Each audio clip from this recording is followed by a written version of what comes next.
What up? It's your boy Jerry the Great, and I'm back fresh from Miami. Brand new episode of Just Jerry. And man, I feel good. I'm happy. I'm happy to be back. This is my fourth episode of Just Jerry. Being consistent. I'm actually recording this on Wednesday morning. You know, I'm up. It's actually maybe about 4:00 in the morning right now. I'm recording this, but I'm trying to be consistent and diligent with making sure that I get my content out on the day I said it's going to come out. So it's 4:06 as a matter of fact, 4:06. So if you listening to this right now, just know. But you know why I fucked up at though? I ain't gonna lie to y'all. I kind of fucked up because I like to record these episodes on Tuesday. But when I came home from work on Tuesday, I was tired. Like I was dead tired. I took a nap that turned into a sleep, that turned into a deep sleep, dream sleep. And I think I went laid down like at 7:30 and I got up, it was 1:00 in the morning. Me and my wife, we were out. We were knocked the hell out.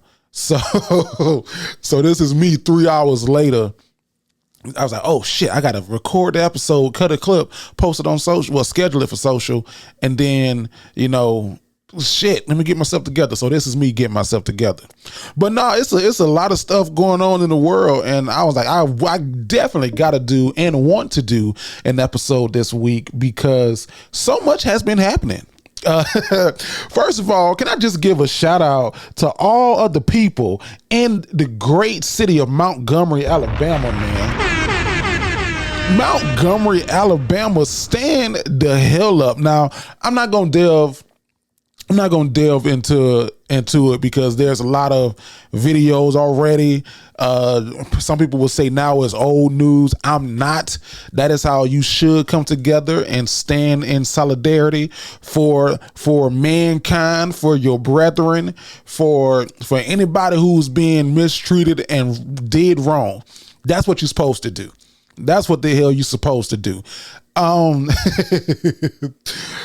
favorite person, though, I won't lie to you. My favorite person was who we're now calling Michael B. Phelps, the young 16-year-old who jumped off the boat into the water, swam across the river, pulled himself up onto the dock, and got active. That's my goddamn hood hero of the week. If I had to have a hood hero, it's him. He jumped off the boat, swam across the water, pulled himself up, and got active. And now it makes more sense as more information is coming out. So the guy who the white people jumped, we thought that he was a security officer, but come to find out, he was actually the captain of the Harriet. So that's why the crew and everybody was going so hard, like, y'all ain't finna do my goddamn captain like this. So it makes sense. But the reason why Michael B. Phelps is my hood hero is they say black people can't swim, and that's a myth. That is a damn lie. Black folks can swim. Now, some of us probably can swim a little bit better than others. And Michael B. Phelps might not be the best swimmer. He swims to stay alive. Like that, he ain't go to no YMCA class. He ain't go to no damn training. He ain't go to no gym to learn that stroke. He went to his uncle, I'ma throw you in the pool, survive. Kick. He went to that kind of swimming training. And I ain't gonna lie, that's the same way that I learned how to swim. Like I thought I could swim because when we moved to Palm Coast in 2000, the house that we moved to had a pool. And the biggest worry was that, you know, we got my mom and daddy were, you got these young kids here, we got this pool, anything can happen, they can fall into the pool. These kids need to know how to swim.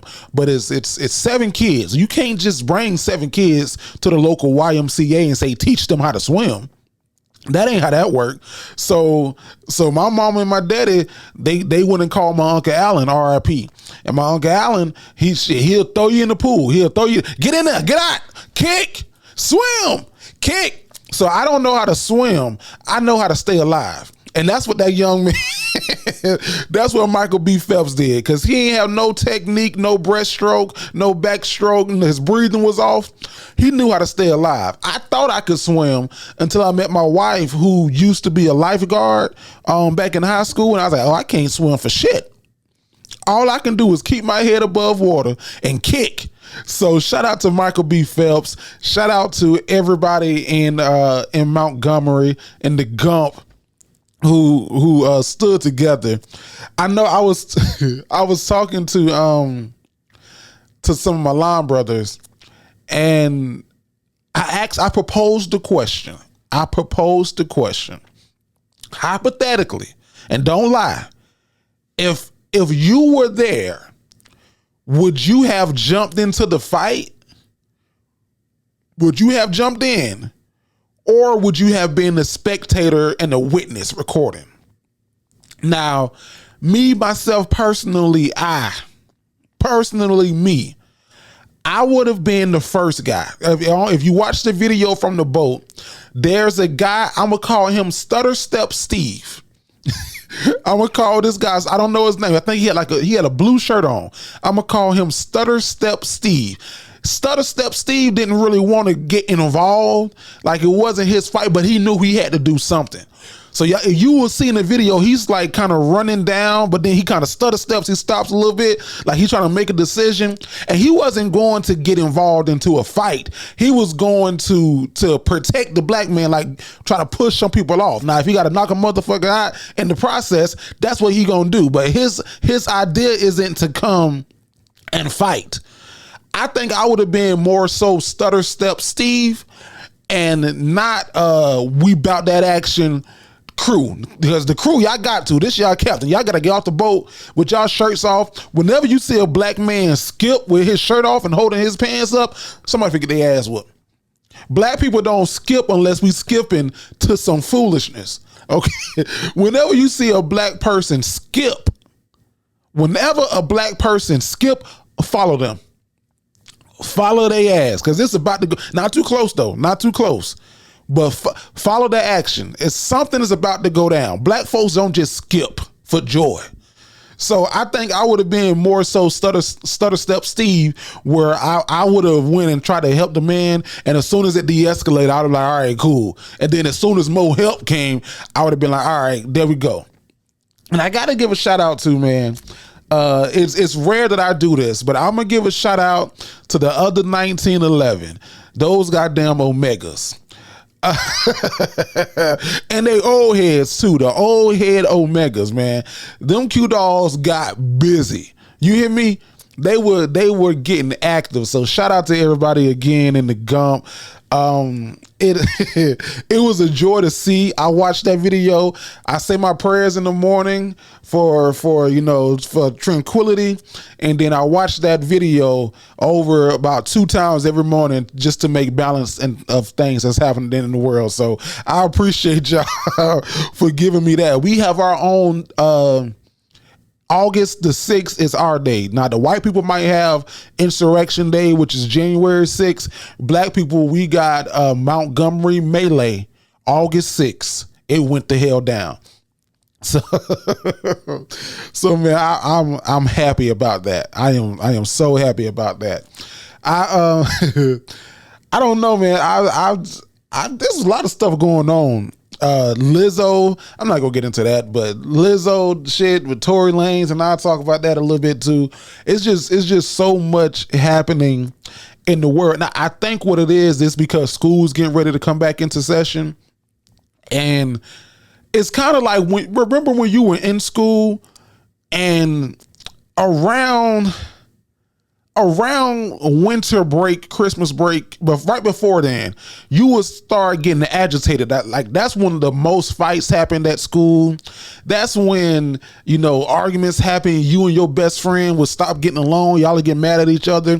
It'll be around that time. And it's because y'all seen each other so much. You've been in the same vicinity with people. You kind of get aggravated. It's like if you and your wife or your husband, your boyfriend or girlfriend, if y'all sit in the house together, didn't go out to work, didn't do anything, y'all just stayed in the house together for a year. Think about the pandemic. Think about how aggravated and tired of people you would have gotten. right? So I think a mixture of kids being home, this heat being a motherfucker, and people just being in the same vicinity. August is always a crazy time because it's like, okay, we finna change seasons, we finna change routines, but before we do, we got to get some of this friction off. So I think that's been a lot of what's been going on in the world. And we gonna, it's September gonna get here, things gonna get better. But right now, nigga, we are in the thick of it. We are in the thick of it for real. So y'all be safe out there. Don't do nothing crazy. Don't do nothing I wouldn't do.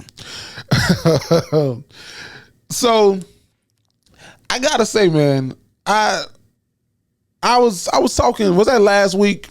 It was the last week show where I talked about me getting arrested, and the moral of the story that I was trying to tell was that information changes situations. So you got to ask questions. And I was trying to say that I'm a question asker. Like, I put that video on TikTok. Now here's the blessing and the curse, right? The blessing is that video is my personal most watched video on my personal TikTok. I think that video has close to 400,000 views on TikTok right now.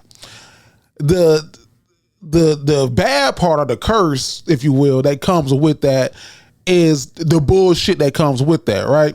Like, I guess some people don't do what I do. Like, some people want to do it, say they don't want to do it. Some people do it very well. Some people don't do it at all.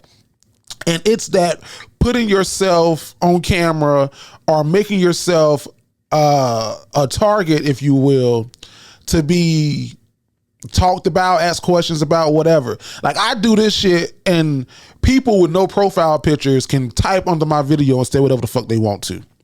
And I used to get mad about it. People, even with profile pictures, can type under my video and say what the fuck they want to.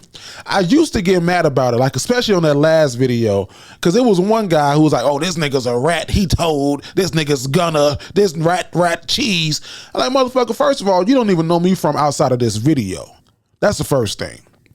Second, how did a 1minute and 25-second video lead you to the conclusion that because I asked the judge a question, I had to tell on my co-defendants, who I didn't say in the video who my co-defendants were? I was trying to be so fucking proper and, right with the language. My co-defendants, who was my brother and at the time my mom's boyfriend. What led you to believe that I personally, me, snitched from a 1minute and 25-second video? And that's the thing I hate about social media. Like, people, like I said it a couple of videos ago, everybody can have their own opinion, but sometimes 2 + 2 ain't 4 for some folks. Like, we all don't need to be on the same fucking social media. And like, some people will get on there and will respond back to every comment and argue.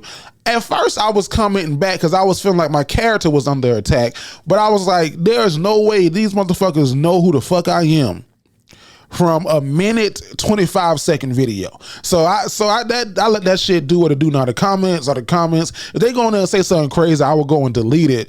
But for the most part, I'm not even reading the comments no more.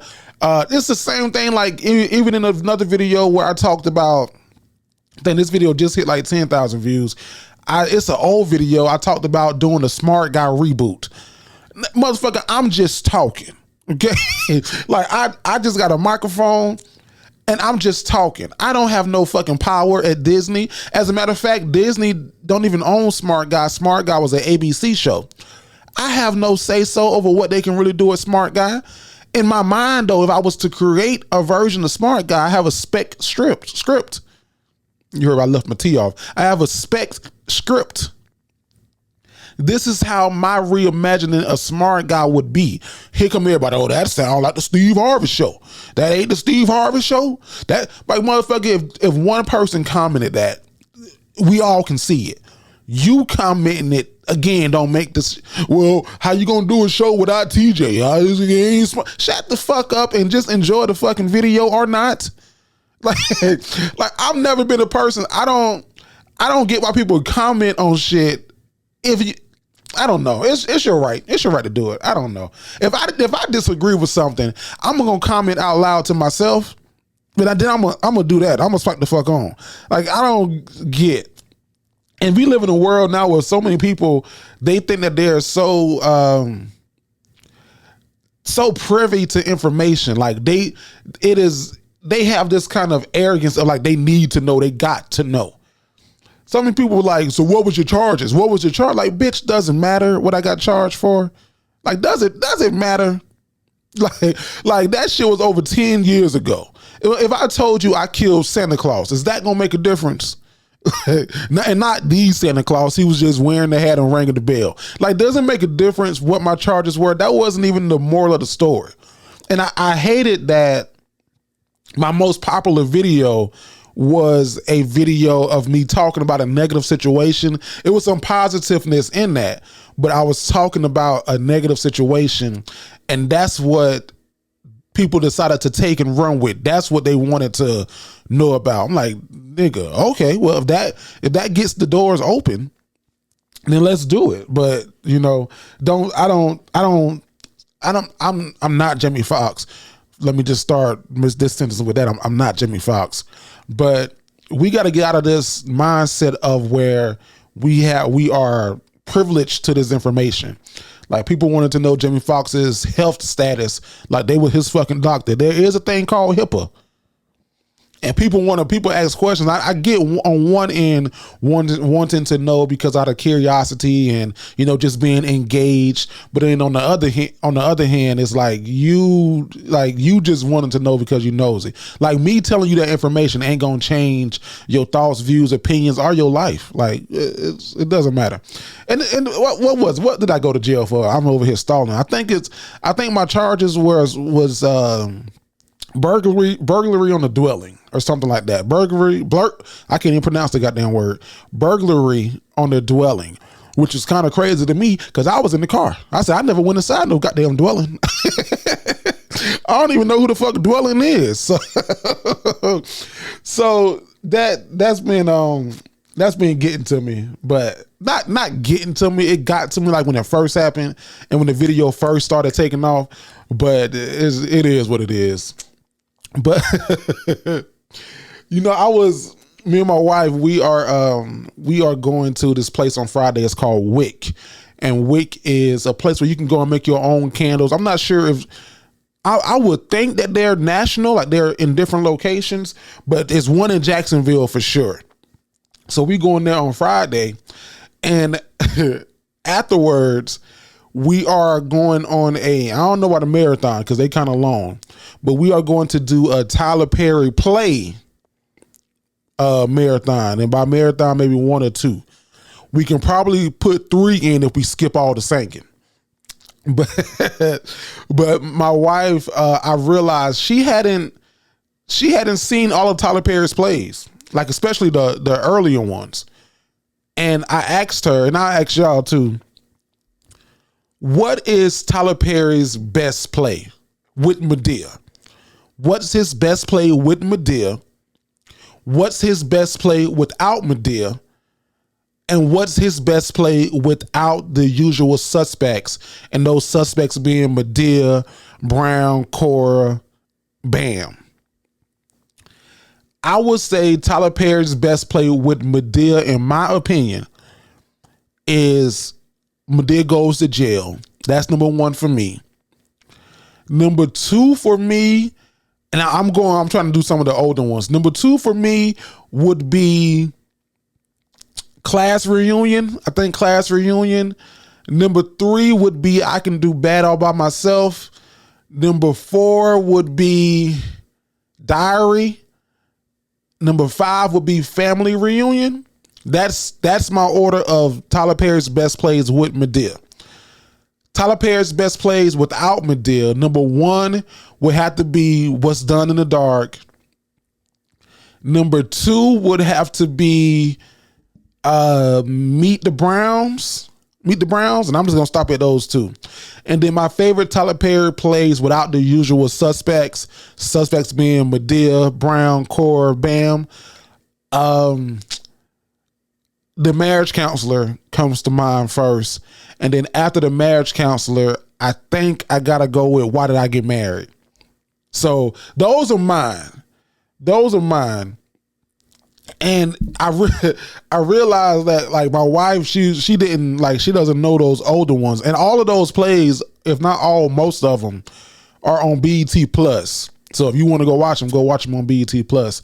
But we're going to do that on Friday night. We're going to have a in-house marathon of the earlier Tyler Perry plays. Because the earlier ones are the best ones, in my opinion. Like some of the last ones are cool. We went and saw him in Macon maybe 2 years ago. It was about 3 years ago. It was pre-pandemic. It was in January before the pandemic kind of took off. We went and saw him in Macon, and we saw the Madeira Farewell play, and it was cool seeing it live in person. And then I also remember seeing What's Done in the Dark with Mr. Brown and Cora back when they were touring on that one years ago in Orlando. So I've been a Tyler Perry fan for a while, and and I don't know, man. I would love for him to continue those tours and continue to go back out with Madeira, but I can understand too how taxing and how hard that can be. Just being a performer itself is hard. I couldn't imagine. Well, no, I guess it's similar. It's similar. Stand up and theater, I'm sure, are similar. The only difference is, when you do theater, 9 times out of 10 you're with an ensemble. Stand up, you out there by yourself.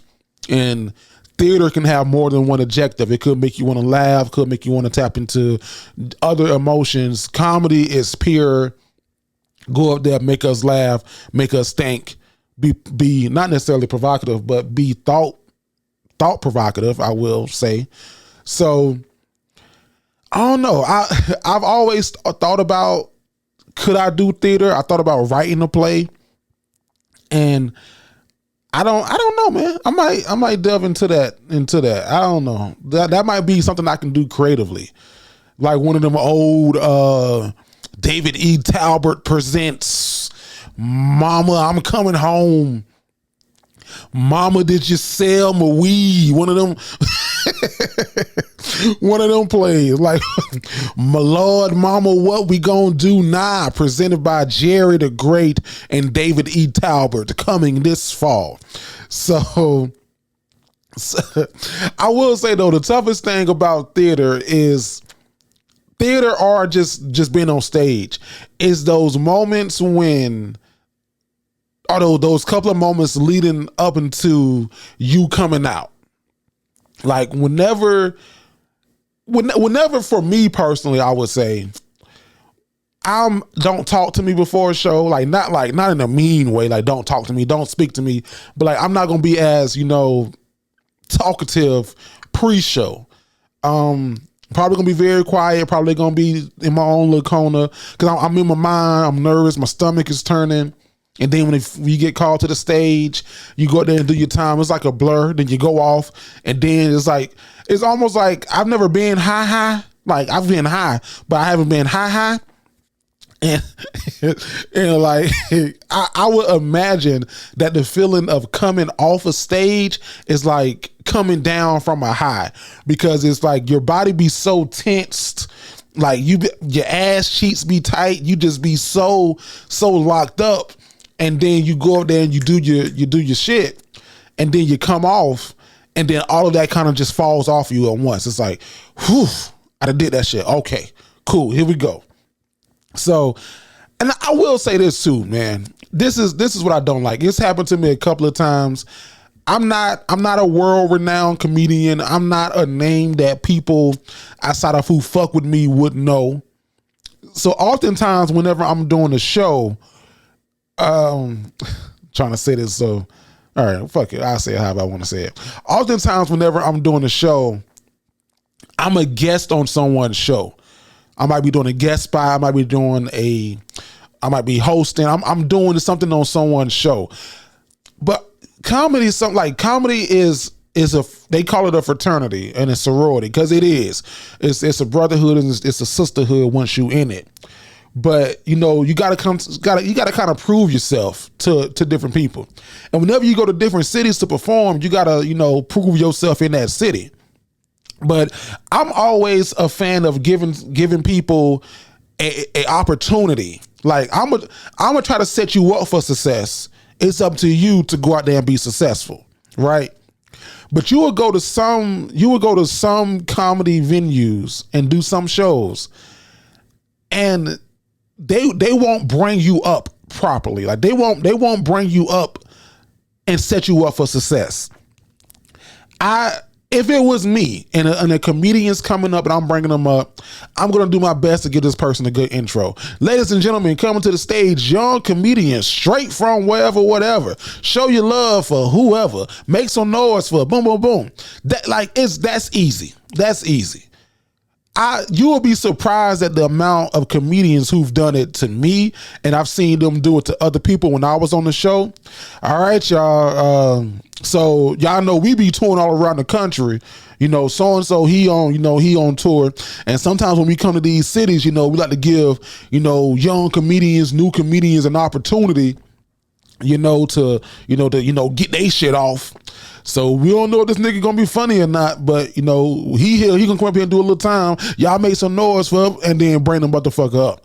And the shit I hate is that now you have to build, like you're working out of a box. You have to work your way out of that box to gain the trust of the audience that I can do this. Like I'm funny. Because I don't give a fuck what your profession is. If somebody bigs you up before you go in there and do the job, the people who you're performing for or doing the work for, they're going to be very confident, like in your work, in your skill. A motherfucker can't come to me and be like, hey, you know, this is first time, you know, wherever I ain't never been in this kind of house before. You know, y'all architecture is a little different. You know, he just started doing this painting shit. We gonna bring him in here, he gonna paint this room, we gonna see how it goes. Show your love. Like, no, nigga, get me a painter who know what the fuck they doing. Or at least when you gonna bring the painter to me, like, hey, this is my dog Jerry. He's been painting for some time. He has this great skill. He's from boom, boom, boom, boom, boom. Show your love for Jerry. Let him come paint your house. I don't know if that made sense, but it makes sense in my head.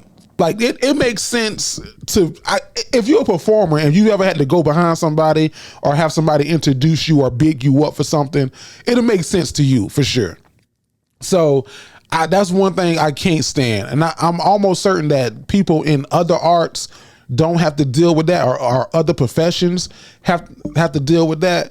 But in the world of comedy, but it's also a love-hate too, though, because I hate that comedians do it and sometimes put you in the box and you got to work your way out of that dark room. But the joy of working your way out of that dark room is also a good feeling too, right? Because you done came in here and told these people, oh yeah, well, we don't know what the fuck you're going to do. I don't know if they're going to be funny or not. We going to see. Then the comedian goes out there and crush it. Then it's like, oh shit, blew the roof off the motherfucker. All right, okay. That young kid know what he's doing. And then people in the crowd like, oh yeah, you gonna be great. You gonna be amazing. So it's a double-edged sword. How you say that word? I done fucked it up. It's a double-edged, that word. But I will say, like, I have like a lot of pet peeves when it comes to comedy. And I ain't in no place to have no fucking pet peeves. I ain't the Pope of comedy. But like another one of my pet peeves is when people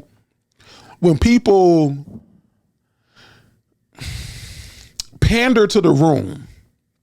Like I don't like when people pander to the room, or when people are in rooms and they're, I don't know if I can make it make sense. But like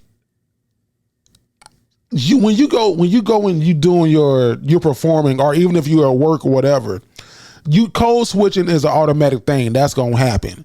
But you should be free to talk how you talk, to be who you are within reason, right? Like, you know what I mean? Your job, if you is to walk around your house with no drawers on in public, you need to put some fucking drawers on. But sometimes people pander to fit into the spaces that they are. I don't like that. I don't like when people become show monkeys.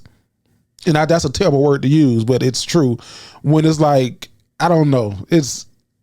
I'm not going to give no example, but we've all seen it happen. And it's like, come on, like, don't be that for them, because when they go home, I don't know if they were laughing with you as much more as so laughing at you. And I don't like that shit. I don't like that. But I will say years ago, I did an interview with DL Hughley, and I was new in the game at the time, but I was, just hungry and eager. And DL gave me some advice that I still use to this day. And I think I was asking DL about, comedy and how does he stay true to who he is. And this was around the time social media was starting to boom. And DL told me, he was like, listen, I'm not Walmart. I'm a specialty shop. Walmart, you go into Walmart to find whatever it is that you're looking for. Walmart gonna have a variety of every different thing in different colors, shapes, forms. You can find it at Walmart. He said, I'm not Walmart. I'm a specialty shop. I do this one thing and I do it well. My comedy is this thing and it's crafted well. If you fuck with it, you fuck with it. If you don't, you don't.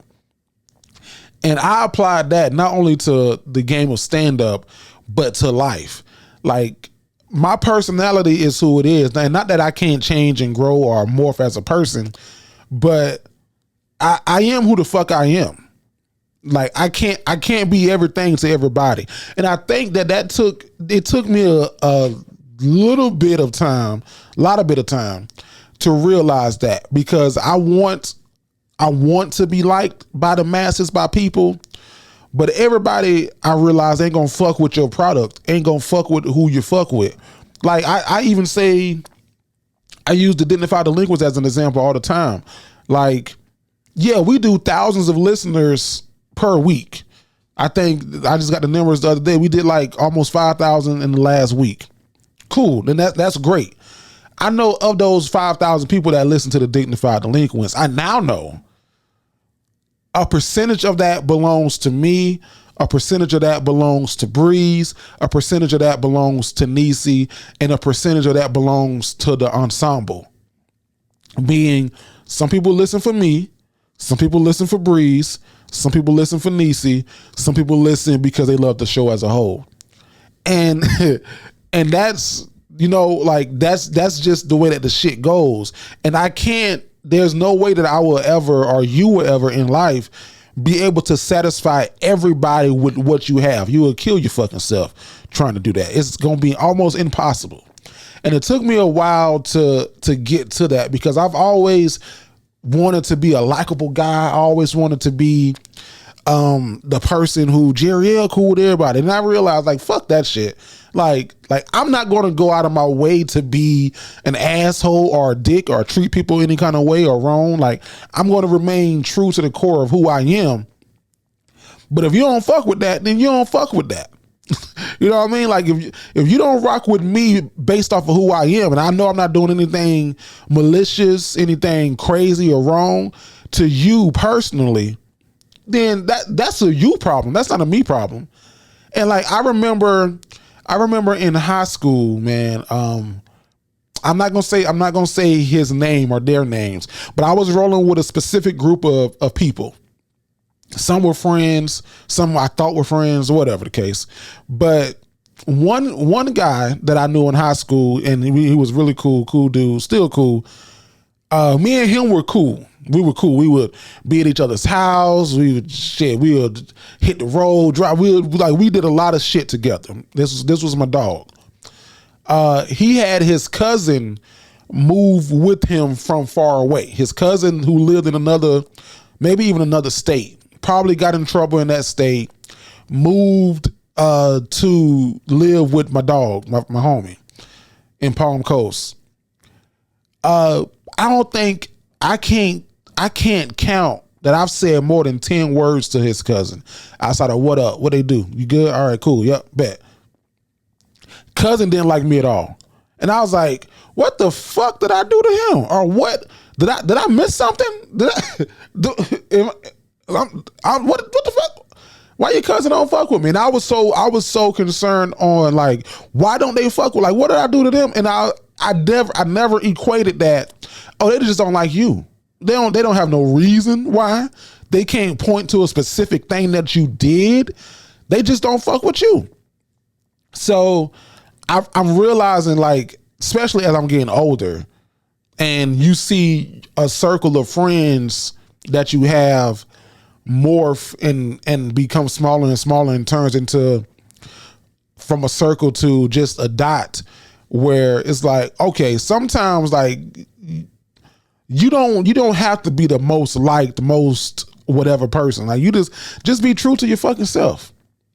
And that's what I'm doing. And when I say like my circle of friends is turning into a dot, like I still have friends in the core group of people who I fuck with, but I'm not out here trying to make new friends at my big ass age. Like I don't I think the last time I made a new friend was 2017. I don't know how to make friends. I don't think that I care to make a new friend. I'm sure as people come and go into your life, it happens organically, but you know, you are going to end up being close to who fucks with you and who you fuck with, and it's gonna work itself out and make itself make sense. That's basically what I'm saying. So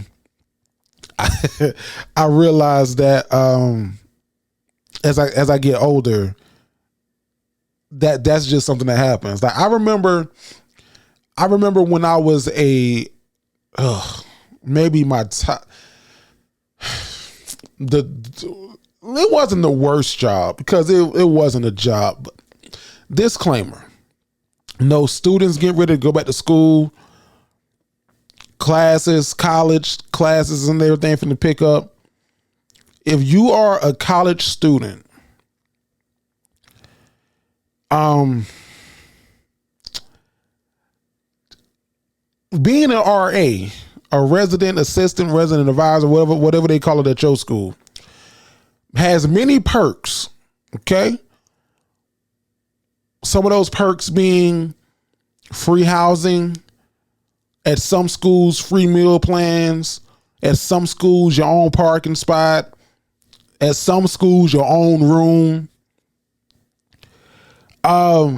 If you are thinking about being an RA, but you are not sure, I would say don't go into that shit lightly. Don't go into that shit and not know what the fuck you signing up for. I was an RA from 2015 to 16. So about a year and a half, I was an RA. And it was one of the top 5 worst things I've ever did in my life. I couldn't stand it.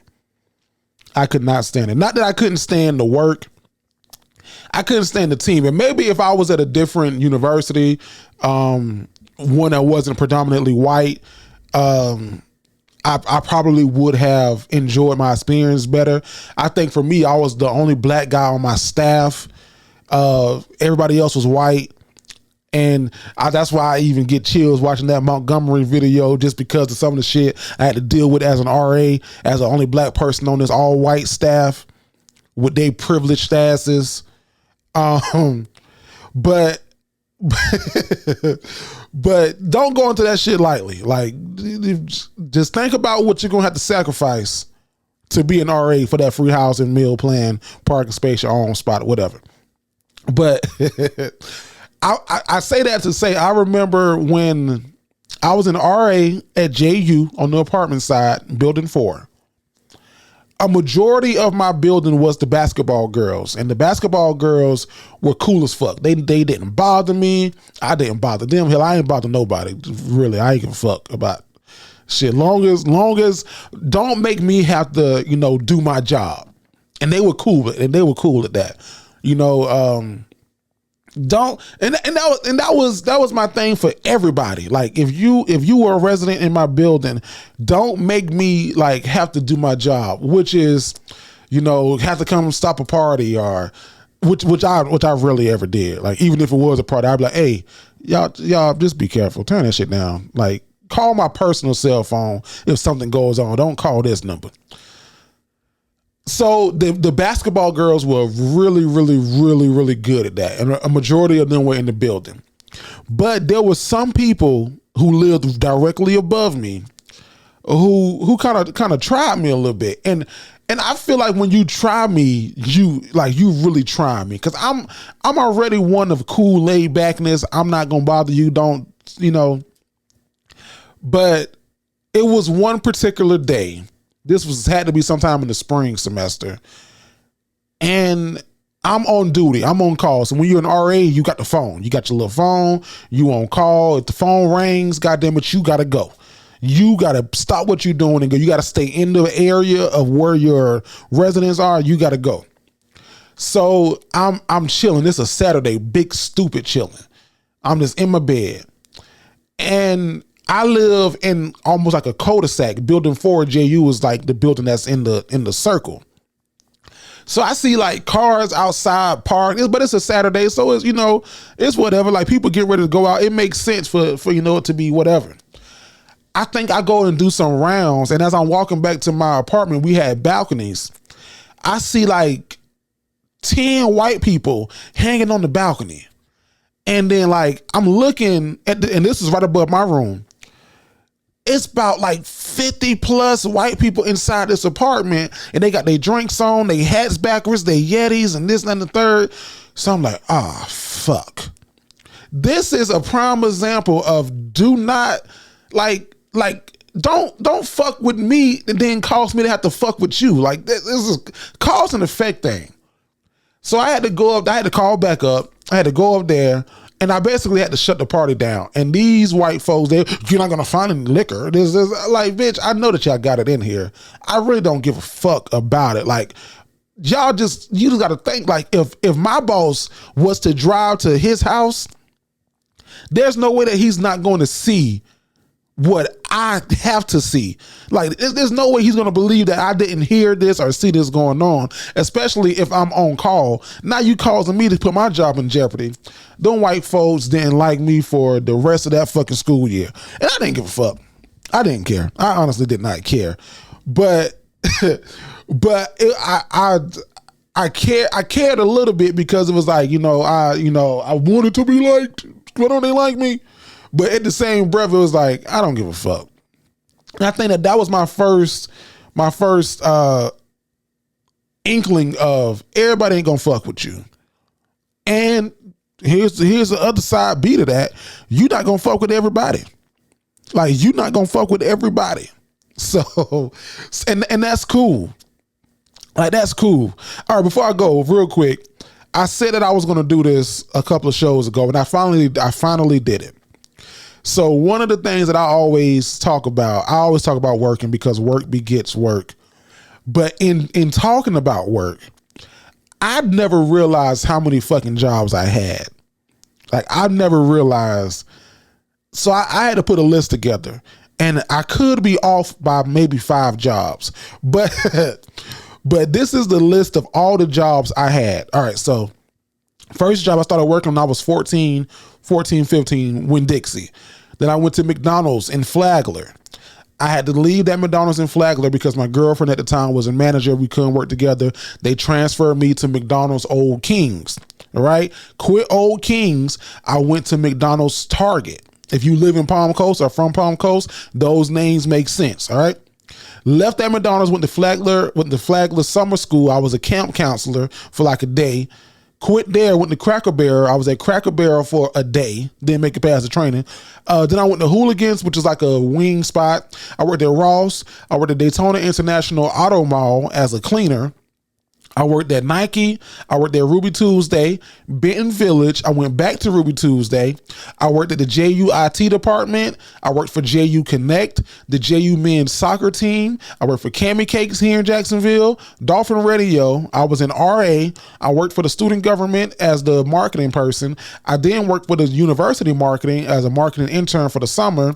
I worked at the district on Kernan. I worked at a nonprofit called the Northeast Florida Healthy Start Coalition. I then worked at University of North Florida. I worked at Brooks Rehab for a good 90 days. This is as a full as adult professional career. I worked at Duval County Public Schools. I worked for Habitat for Humanity, and then I currently work at the place I'm at. So that's a good 28 jobs right there. That's a good 28.